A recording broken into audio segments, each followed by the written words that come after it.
the truth of the matter is, if you are drinking a 2 liter of Mountain Dew every day and then going home and drinking some Miller Lite, not judging, if that's what makes you happy, then I'm glad you're happy. That's one hell of an indigestion cocktail. that would be. I wouldn't recommend it. Mountain Dew and Miller Lite. Yeah, I would not recommend it. Yeah. However, if you take that individual and you say, "Can we swap the Mountain Dew for water?" That's biohacking. I'm sorry. That is changing your external environment to alter your physiology. So how do you define biohacking now compared to when you started? That's exactly how I still define it. It's just being intentional about what you do so that you can optimize your physiology if that's your goal. If that's your goal. For some, it just stops with diet and exercise. But you're hacking your physiology. You're changing. And I think that word hacking turns some people off. Sure. But I also find it ironic because the same people say biohacking is bad. Next thing you know, you'll see them on Instagram. They're posting something about perineum sunning and drinking their own urine. And it's like, I'm not saying any of that's bad. And I'm sure there's benefits. But we're all on the same team. We all have the same goal, which is to help humans, be their best. I was going to do the butthole sunning recently, but then I realized my neighbors might judge me. And also it's really cold here in Austin. So I just didn't feel like shrinking and being outside and putting my butthole towards the sun. My question is, how do you know when it works? I don't know. I don't think there's some kind of barometer. Where's the data on butthole sunning for it actually to work? Exactly. But this is so funny. And I know that's kind of a silly joke, but there's a part of biohacking that's so fringe and so weird. On the screen right now, there's a study that I was looking up earlier, and it was about different people in Silicon Valley that were investing all this money into biohacking. And what they found was that it really didn't make these CEOs or these executives function anymore. It just gave them a hobby. So some people have biohacking hobbies where they think it's cool to buy, 10K 100%. Sauna, 10K cold plunge, thousands of dollars in all these supplements. And I think honestly, that's the part that I want to dig in with you on is like, there's this shadow of biohacking. And I think all movements start out pure. Look at feminism, right? I think at the core of feminism, it started out with purity. Obviously, it's been completely bastardized. Look at the core of biohacking when it started. It was probably just, hey, there's some curious energy that I have in my mind and my psyche and the collective.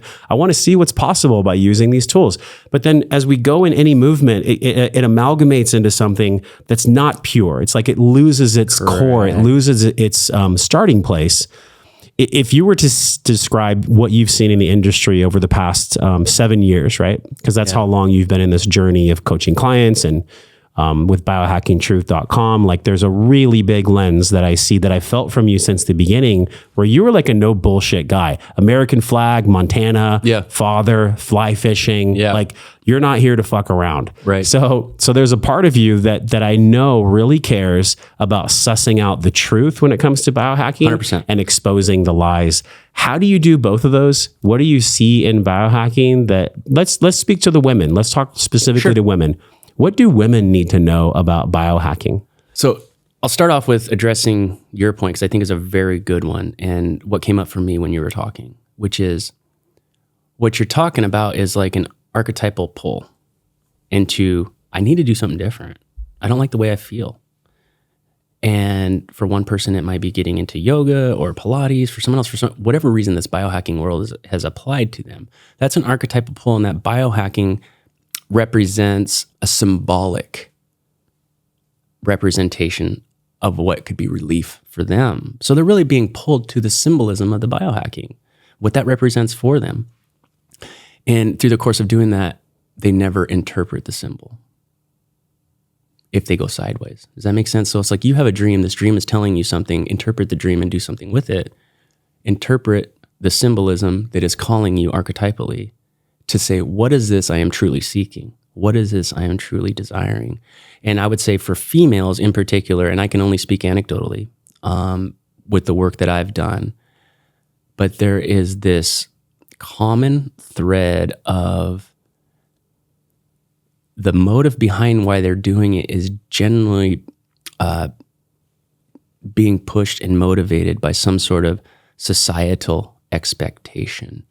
And if I'm being bold and I'm being honest, women are being asked to be more masculine in the world and men are being encouraged to be more feminine. So what does that look like? Well, if you're a busy business professional and you are attempting to climb the corporate ladder And people have told you because you're a woman, you're gonna struggle more. And I've never been a woman. I'm not saying you're not, ladies. And I'm not saying that's not true. I'm just saying this is what I know is being touted out there. So perhaps some of those women that would be more attracted to what I would say is more of a masculine approach to holistic health or optimizing your physiology, maybe there's something in their internal world, external world that leads them to believe that you need to approach it in this way. So I would say for a woman, for a man, but particularly a woman, be authentic with yourself. If what you want to do is dive into your feminine and take some more time off, relax, rest, not try to compete with the world, then don't. And if that's what you truly authentically want to do, then decipher the symbol that the biohacking world is pulling out of you. And when you say the symbol of the biohacking world, like your logo's on the screen right now, it's got the A's, the C's, the T's, and the G's on it, right? The spherical with the double helix in our genetics. What's really fascinating about that to me is that we use symbols so much in our life to just understand by picture. Like even when I talk about real symbology, we understand so much by pictures. Yes. Because even if you're a child or a grandfather or an adult, we all learn by metaphor. We all learn by archetype. We learn by story. Yes. So unconsciously, what do you think that women are looking for when they want to, quote, get into biohacking? What exactly is that in a sentence or two? They're trying to close their story gap. What do you mean by that? What's the story gap? Who they authentically want to be or what they authentically want in life and where they're at now. So what is it that you want authentically and what is it you're pursuing inauthentically? Because this particular venture is just representation of everything else that's going on in your life. So why are you called to that? Why are you compelled to immerse yourself in your optimization at this point in your life? What is it that's pushing and pulling you there? And a typical answer might be like, oh, I just want to feel better. Oh, I just want to look better. But it's something way deeper than that. Exactly. And it's even more of an intellectual approach. Like, well, I watched the Andrew Huberman podcast and he says I need to take theanine and lysine and huperzine A. Why? Well, lab tests show and blah, blah, blah, blah, blah, blah, blah. Oh, okay. Is there something in your world that leads you to believe that you should be more intellectual in your approach? Is there something in your world that says you need more energy in order for you to show up in a certain way to be accepted by your family, by your lover, by your children, by yourself? And that by yourself one is the hard one. That is a very hard one for most people because I'll be honest, not a lot of people think on that track. Well, why is accepting myself so important? That's a question only you can answer. Hey, if you loved that clip you just saw, watch the full video. That clip was just a taste, just a piece, the tip of the freaking iceberg of what you just witnessed and what you just felt. Click the link on this screen, subscribe to the podcast, click the link on this screen if you're vibrating, if you're resonating, if you feel what I'm putting down.